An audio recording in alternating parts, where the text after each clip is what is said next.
วันที่15 พฤษภาคมที่ผ่านมาสหพันธ์กรรมบาลกระทรวงยุติธรรมจัดกองประชุมใหญ่ผู้แทนสหพันธ์กรรมบาลครั้งที่ 6 เพื่อสรุปการจัดตั้งปฏิบัติเบียกงานในระยะที่ผ่านมาพร้อมทั้งบางที่ทั้งแผนการในตัวหน้ากองประชุมโดยการเข้าร่วมของสหายไพวีศรีบัวริภา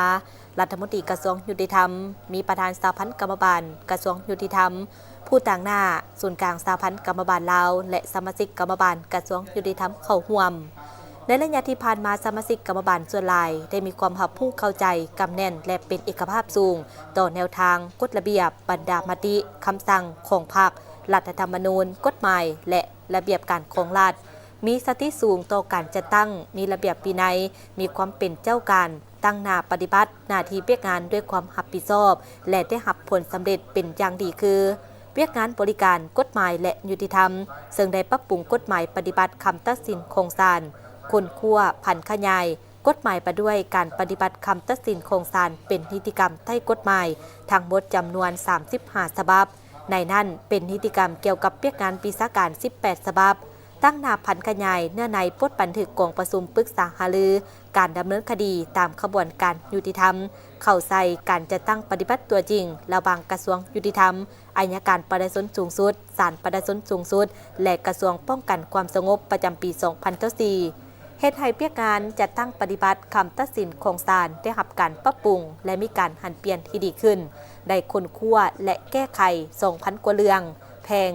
1,600 กว่าเรื่องอาญา400 กว่าเรื่องออกคำสั่งโจะส่งถึงองค์การปฏิบัติคำตัดสินของศาลขั้นท้องถิ่นเพื่อส่งสำนวนให้องค์การอัยการประชาชนสูงสุดตามหนังสือเสนอทวงสำนวน362ฉบับแพง317อาญา45ฉบับจัดกองประชุมเปียกงานปฏิบัติคำตัดสินของศาลทั่วประเทศได้5 ครั้ง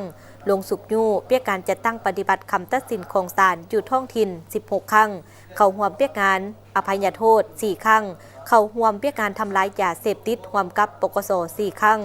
ลงติดตามกวดกาและซี่นำเปียกการจัดตั้งปฏิบัติคำตัดสินของศาลอยู่นครหลวงและประดักแขวง25 ครั้งครั้งละ5 ค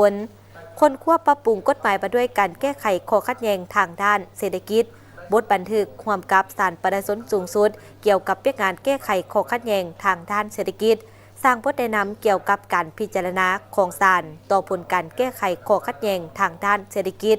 สร้างดำรัสมาด้วยห้องการไกล่เกลี่ยข้อขัดแย้งทางด้านเศรษฐกิจเอกชน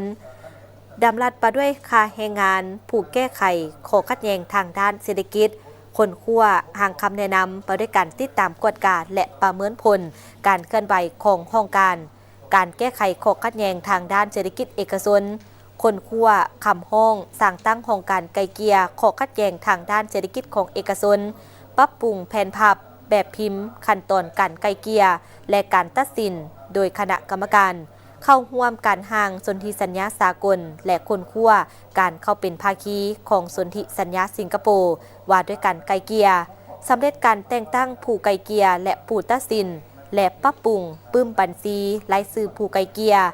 ผู้ตัดสินตามกฎหมายฉบับปรับปรุงปี2018ซึ่งปัจจุบันมีผู้ไกล่เกลี่ย249 ทานหญิง51 ทานมีผู้ตัดสิน125 ทานหญิง27 ทานในระยะผ่านมามีข้อขัดแย้งทั้งหมด39ข้อขัดแย้งแก้ไขสำเร็จ34ข้อขัดแย้งส่งออก2ข้อขัดแย้งพร้อมสืบต่อดำเนินการแก้ไข3ข้อขัดแย้งในระยะที่ผ่านมาสมาชิกกรรมบาลได้ลงเคลื่อนไหวเปียกงานยุติธรรมหักฐานในขอบเขตทั่วประเทศและสามารถสร้างบ้านแบบอย่างปฏิบัติกฎหมายได้ 6,700 กว่าบ้านและสร้างครอบครัวแบบอย่างปฏิบัติกฎหมายได้1,84,000 กว่าครอบครัว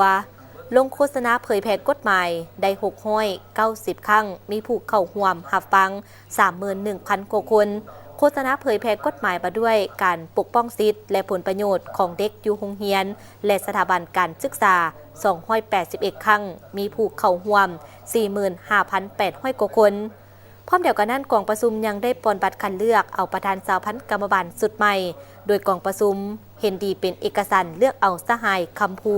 ธิละกุลเป็นประธานสหพันธ์กรรมบาลกระทรวงยุติธรรม และสหาย บุญทวี อินสมดี เป็นประธานกวดกา และเลือกเอาผู้แทนไปร่วมกองประชุมกรรมบาลทั่วประเทศจำนวนหนึ่ง